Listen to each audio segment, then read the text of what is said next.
প্রিয় দর্শক, আসসালামু আলাইকুম। উত্তরা ৭ নম্বর সেক্টরে এক মর্মান্তিক ঘটনা ঘটে, যেখানে আমরা দেখতে পাই একজন নারী তার স্বামীকে, সোশ্যাল মিডিয়াতে এভাবেই উঠে আসছে যে তার স্বামীকে বাঁচানোর জন্য তার সামনে গিয়ে দাঁড়াইছে, প্রশংসায় বাড়ছে।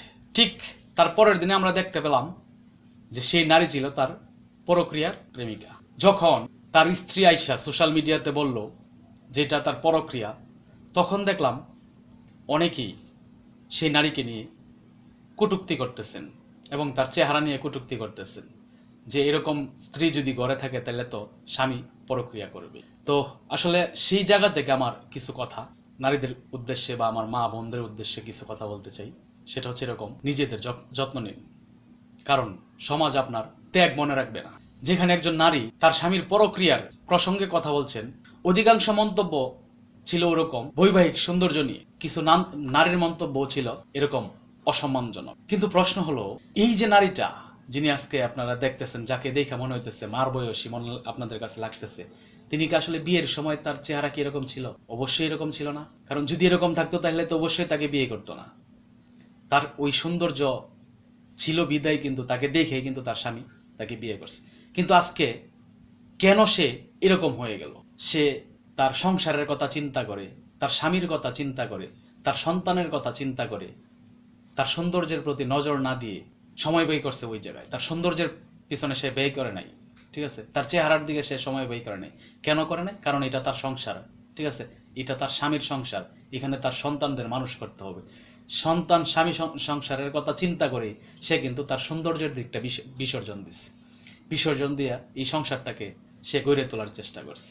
কিন্তু আজকে যখন তার স্বামী পরক্রিয়ায় লিপ্ত, যখন তার স্বামীর পরক্রিয়া নিয়ে সে কথা বলতে আসছে, তখন আমাদের এই সমাজের কিছু মানুষ এই ধরনের মন্তব্য করতেছেন যে তার যে চেহারা বা তার যে গঠন, সেই গঠন নাকি ওই পুরুষের মায়ের মতো মনে হচ্ছে। তো আসলে এই কথার উত্তর দেওয়ার মতো ক্ষমতা আমার নাই। আমি শুধু এতটুকুই বলতে চাই, আজকে এই জায়গাতে আমি এতটুকুই উপলব্ধি করতে পারি যে আপনি একজন নারী হিসাবে, আপনি একজন আমার বোন হিসাবে, একজন মেয়ে হিসাবে আপনার উচিত আপনার সংসারের পাশাপাশি আপনার নিজের দৈহিক গঠনের দিকেও নজর দেওয়া, আপনার নিজের দিকে নজর দেওয়া, ঠিক আছে? আপনার ওই সৌন্দর্যের দিকেও নজর রাখা। কারণ এই সমাজ এখন বর্তমানে এক প্রতিযোগিতার সমাজ, যেই সমাজে আপনার রংচং, ঠিক আছে, আকৃষ্ট এই সমাজ। মহসিনুল হাকিম ভাই, যিনি আপনার সুন্দরবন নিয়ে কাজ করেন, তো ওই জায়গায় বেলায়েত সর্দার নামে একজন আছেন, যিনি প্রায় এসে একটা কথা বলে যে ঢাকার শহর নাকি কালারে খায়। আসলেই কথা সত্য। বর্তমান সমাজ আসলে কালারের উপরে সবকিছু ডিপেন্ড করে। কালার না হইলে যেন হয়ই না, ঠিক আছে? কালারটাই হইতেছে সবচেয়ে গুরুত্বপূর্ণ বিষয়, কালারটাই হচ্ছে সবচেয়ে বড় ইস্যু।